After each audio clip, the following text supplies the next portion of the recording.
We have some breaking news out of Pittsburgh. The Penguins have been sold pending confirmation by the NHL Board of Governors. We also have news from the NHL waiver wire and another potential suspension, this time coming from Bruins forward Brad Marchand.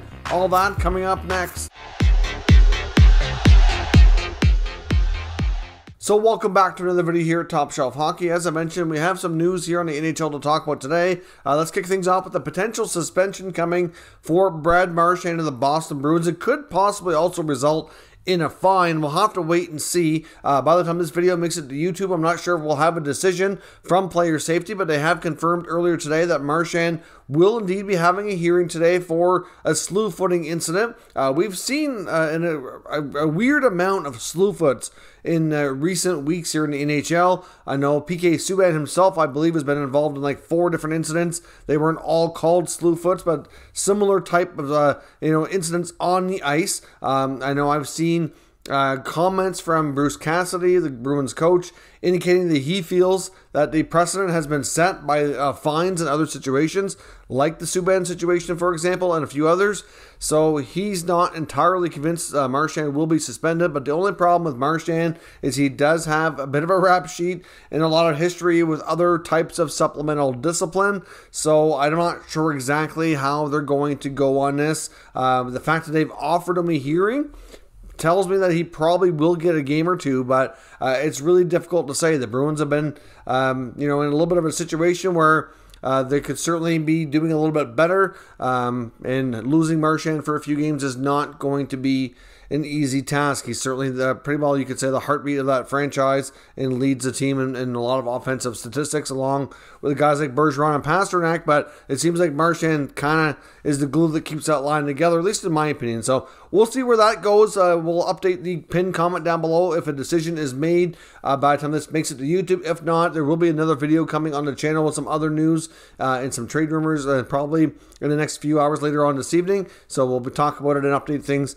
in that video depending on when that gets announced. Now, from the NHL waiver wire, we had 2 players on waivers yesterday, one being a significant name. But first up, we had Logan Shaw of the Ottawa Senators. He cleared waivers, and the Senators have now assigned him to their American Hockey League affiliate with Belleville. So that wasn't a huge surprise there. But of course, Sharks forward Evander Kane was also on waivers, and not a huge shocker, he did indeed clear. Now, of course, he comes with a number of years left on his contract at $7 million. And of course, not to mention all of the drama and the off-ice issues that he's been having over the past year plus.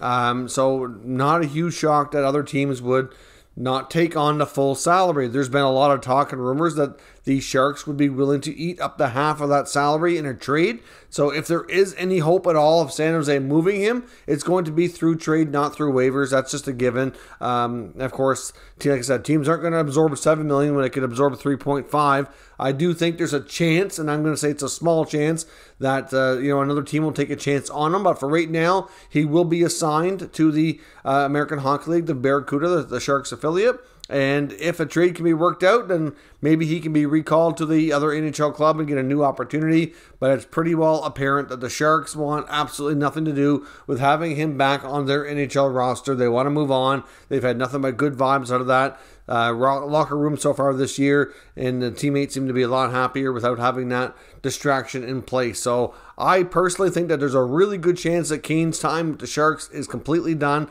at the NHL level. But there is a possibility, and I'm going to say it's maybe slim, but it's hard to say, that if an NHL team wants to consider making a trade, that they might want to see him play NHL games first.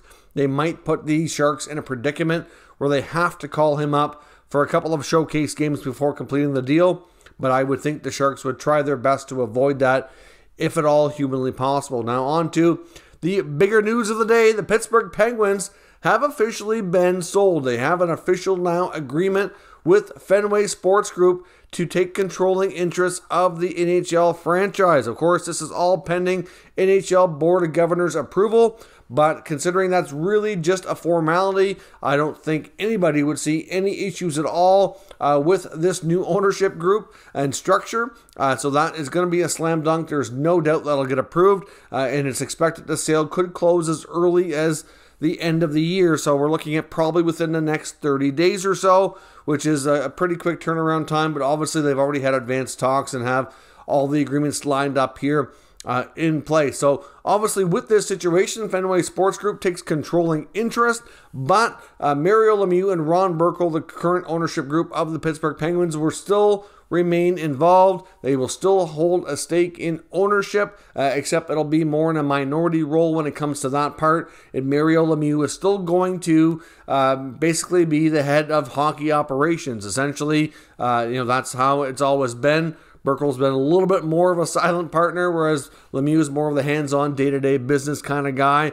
And nothing is really going to change. Fenway Sports Group has already indicated that they're happy to continue on, of course, with those two guys being minority partners, as well as their existing management group, which consists of Brian Burke as president, Ron Hextall as general manager, and of course Mike Sullivan as head coach. Nobody will really see any change on a day-to-day basis in that regard. Now, I'm going to give you a few quick tidbits and comments here from the press release put out by the Penguins here, just to kind of explain a little bit more of the structure and to give you a little bit more background on Fenway Sports Group in case you're not familiar with them.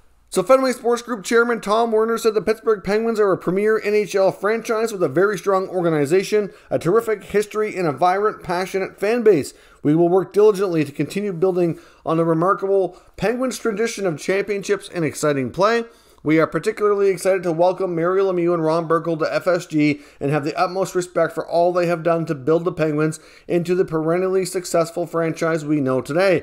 We look forward to working with Muriel, Ron, and the entire Penguins front office team. So, of course, as I said, nothing is really changing here on a day-to-day basis at all. Obviously, the Penguin organization's in good shape, good health financially. The market is strong, so there's absolutely no concerns at all about a relocation. It's believed this sale is going to be somewhere around the $900 million mark, which is certainly important to the league to keep the franchise values high.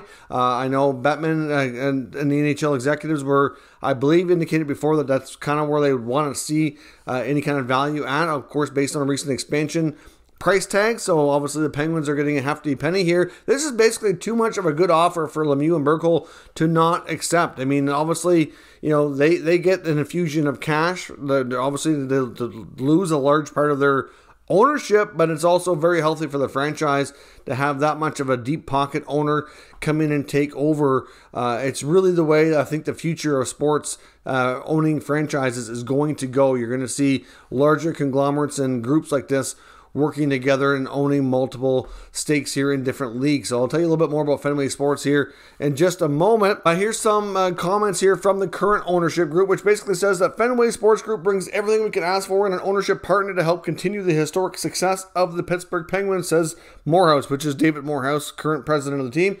They understand what the Penguins mean to Pittsburgh, and they bring us to the latest cutting-edge sports research, analytics, player training and performance, real estate development, and organizational excellence.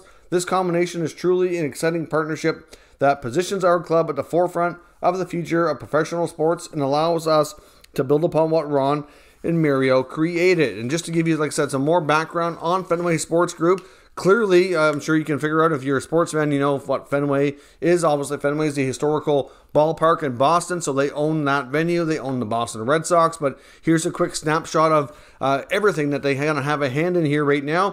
Fenway Sports Group is a global sports marketing, media, entertainment, and real estate company anchored by two iconic clubs, the Boston Red Sox and the Liverpool Football Club.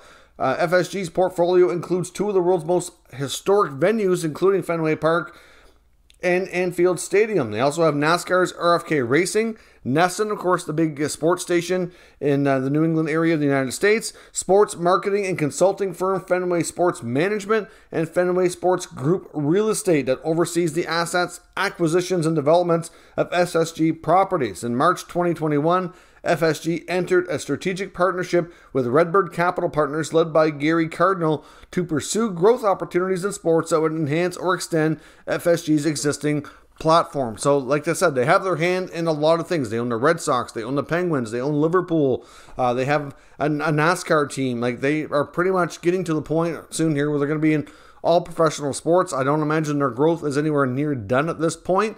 So like I said, they're deep pockets, very wealthy, going to do nothing but great things to enhance the Penguins that are already a very successful organization. And this was just too good of an opportunity for Lemieux and Burkle to pass up here. So like I said, this is predicting to be the way we see sports franchises go in the future. Now, Elliotte Friedman had also reported before this deal ever came together, it's believed that Fenway Sports Group, probably, I think it was in the last year, maybe it was closer to 18 months ago, had approached MLSE about a merger. So obviously MLSE owns the Toronto Maple Leafs as well as other franchises, including the Raptors and a portion of the Blue Jays. Like they're a very big, sports conglomerate out of Toronto.